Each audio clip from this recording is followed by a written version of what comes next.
Yo, let's talk about rap beefs, man. Straight up, these battles are woven into hip-hop's DNA. It all started with crews dissing each other, simple as that. But then Ice Cube left NWA and boom! No Vaseline dropped. That track was nuclear, man. Cube exposed everything, airing out NWA's dirty laundry for the world to see. No Vaseline set a new standard.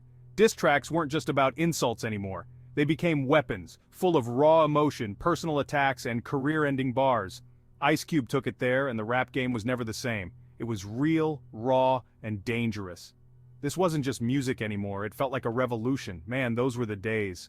Back when beefs meant something. No Vaseline proved that words could be powerful, even dangerous. It was a warning shot to the entire industry. This is hip-hop, and we ain't afraid to call you out. The tension was thick, man. East Coast versus West Coast. You had Biggie, the notorious Big, reppin' Brooklyn, and then there was Tupac, the voice of the West Coast straight out of Cali. Their feud, legendary and tragic. It all popped off with that shooting at Quad Studios. Tupac got shot and blamed Biggie. The East Coast-West Coast rivalry exploded. Diss tracks were flying left and right, fueling the fire. Hit 'Em Up by Tupac was a straight diss at Biggie and Bad Boy Records. Brutal, man. But here's the thing about that whole era. Nobody really knows what was real and what was hype. The media played it up, no doubt. But the music was real, the anger was real, and the consequences were devastating. Both Biggie and Tupac were gunned down, their deaths forever linked to the beef.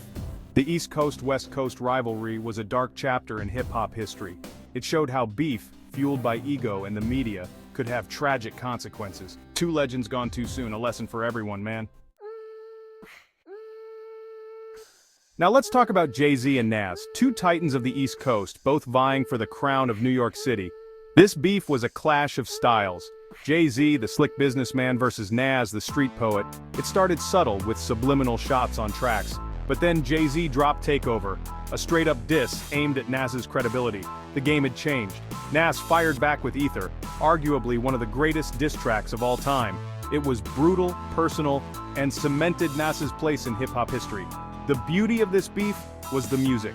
Both artists elevated their game, pushing each other to create classic albums and unforgettable tracks. It was a chess match, with each rapper strategically dismantling the other's arguments and street cred. In the end, they squashed the beef, showing the world that even the fiercest rivals can find common ground. But those diss tracks, they'll live on forever, man. A testament to the power of words and the legacy of two hip-hop legends. Eminem, man. This dude's a walking, talking beef machine. He's gone after everyone. Pop stars, politicians, even his own mother. Nobody's safe. Slim Shady holds no punches, and his disses are legendary for their sheer brutality. Remember the real Slim Shady? He called out everyone in that track. Britney Spears, Christina Aguilera, you name it. And then there was his feud with Mariah Carey. Eminem claimed they had a fling, which Mariah denied. The result? A series of vicious diss tracks, with Eminem relentlessly mocking Mariah on songs like Superman and Bagpipes from Baghdad. What makes Eminem's beefs so compelling is his unpredictable nature. You never know who he's gonna go after next or how far he'll take it. He's a master of controversy, using his platform to ignite feuds and spark outrage. Love him or hate him, there's no denying Eminem's impact on hip-hop. He's a provocateur, a master lyricist, and a force to be reckoned with. And his beefs? They're just another chapter in the chaotic saga of Slim Shady.